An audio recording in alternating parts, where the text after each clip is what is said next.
الحمد لله رب العالمين والصلاة والسلام على سيد المرسلين وعلى آله وصحبه أجمعين أما بعد قال الله عز وجل في القرآن المجيد والفرقان الحميد أعوذ بالله من الشيطان الرجيم بسم الله الرحمن الرحيم يا أيها الذين آمنوا اتقوا الله وذروا ما بقي من الربا إن كنتم مؤمنين اللہ عز و جل کا ارشاد ہے کہ اے ایمان والو اللہ کا لحاظ کرو، اللہ سے ڈرو،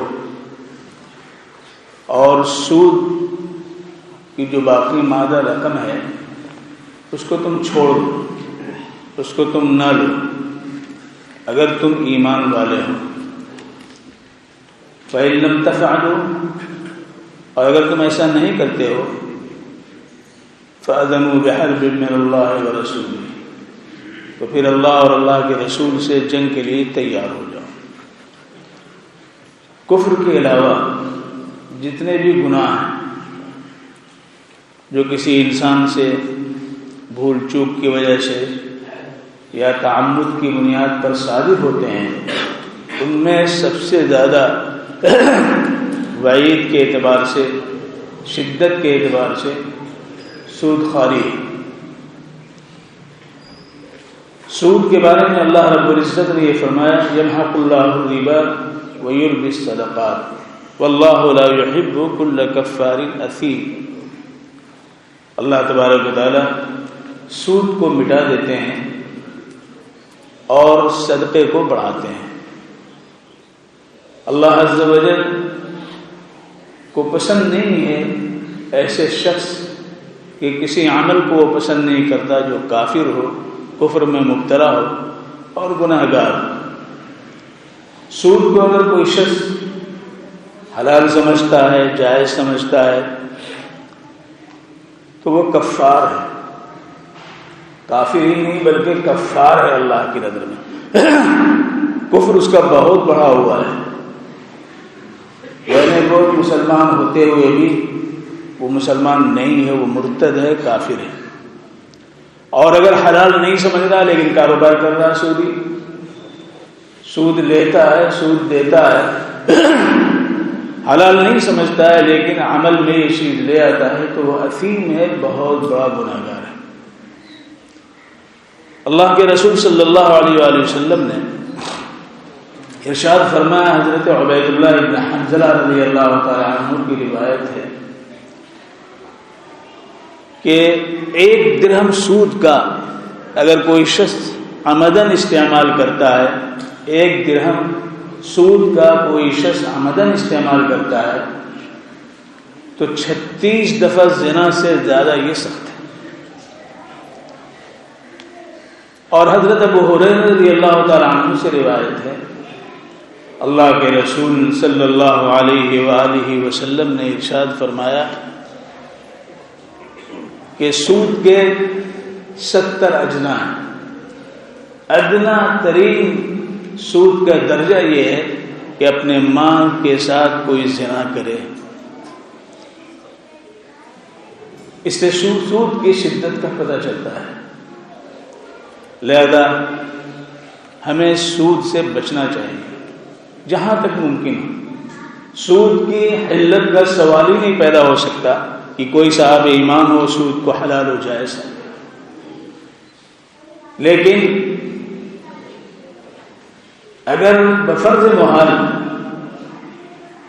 اگر وہ سودی لعنت میں گرفتار ہوتا ہے تو اسے استغفار کی کثرت کرنی چاہیے، اللہ سے معافی طلب کرتے رہنا چاہیے۔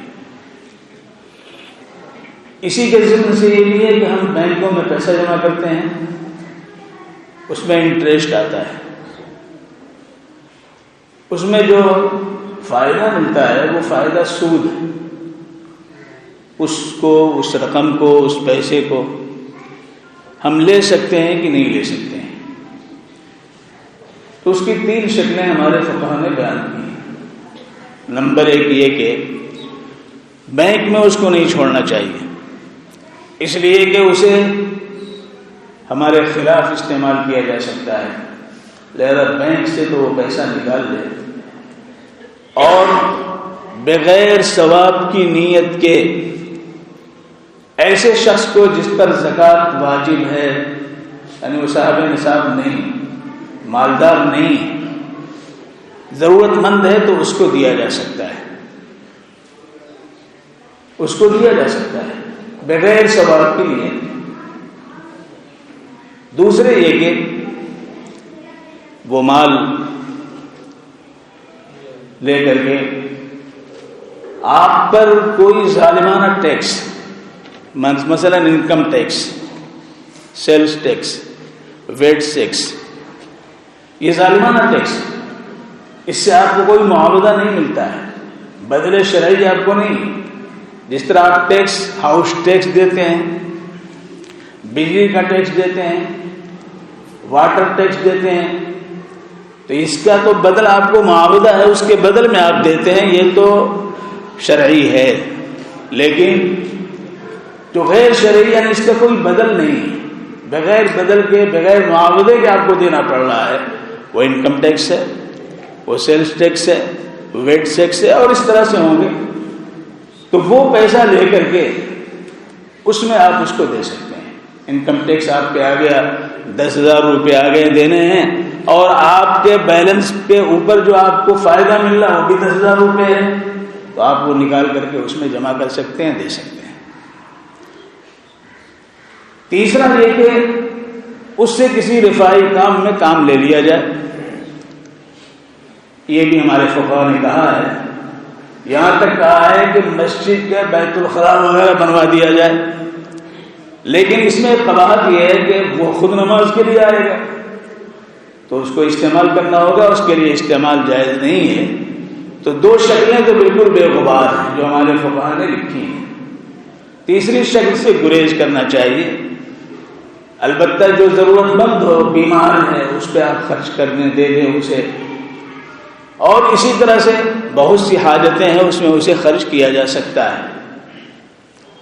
ایک اور بات دھیان میں رکھنی چاہیے، وہ یہ کہ آپ کے کھاتے میں فائدے کی رقم 10,000 ہے، 5,000 ہے، 2,000 ہے. آپ نے دیکھا، آپ نے اپنے بیلنس کو دیکھا تو اس میں معلوم ہوا کہ اس میں انٹرسٹ کا جو ہے 2,000 ہے. آپ نے 2,000 روپے کسی کو دے دیے، یہ سمجھتے ہوئے کہ وہ 2,000 جو فائدے کی رقم ہے، انٹرسٹ ہے، وہ ہم میں ادا کر دے رہا ہوں بغیر ثواب کی نیت کے آپ کو دے دیے. تو اس طرح سے وہ چیز ادا نہیں ہوگی.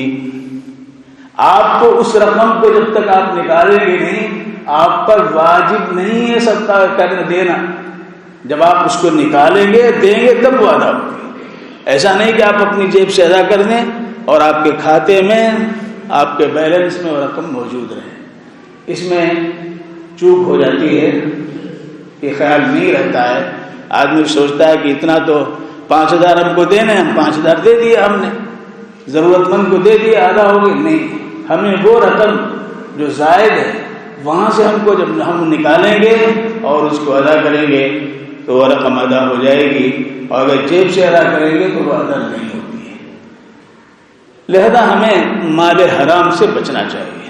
سود بھی مال حرام ہے، رشوت بھی مال حرام ہے، چاہے کسی بھی نام سے ہو. آج لوگ رشوت لیتے ہیں ڈونیشن کے نام پہ، اور لمبی لمبی رقم لیتے ہیں، اور دھڑلے سے لیتے ہیں رشوت، اس لیے کہ دینے والا اس کے معاوضے میں کیا پا رہا ہے؟ اس کے معاوضے میں تو کچھ نہیں مل رہا. ایک ظالمانہ چیز ہے جو چاہے اس کا نام ڈونیشن کر لیں، عطیہ کر لیں، تحفہ کر لیں، کچھ بھی کہہ لیں، لیکن وہ رشوت ہے. اور رشوت اللہ کے نزدیک مال حرام ہے.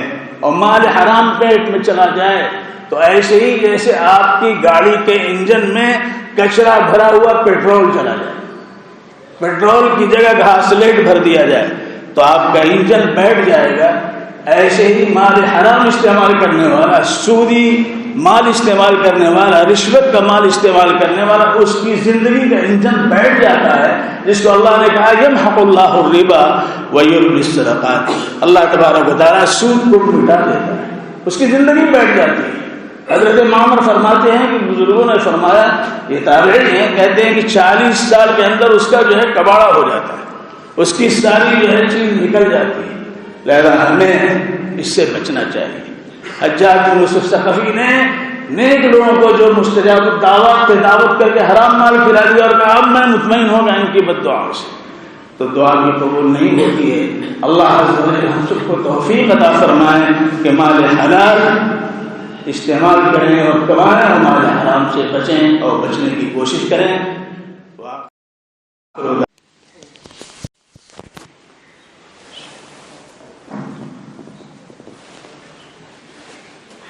الحمد للہ رب العالمین والصلاة والسلام علی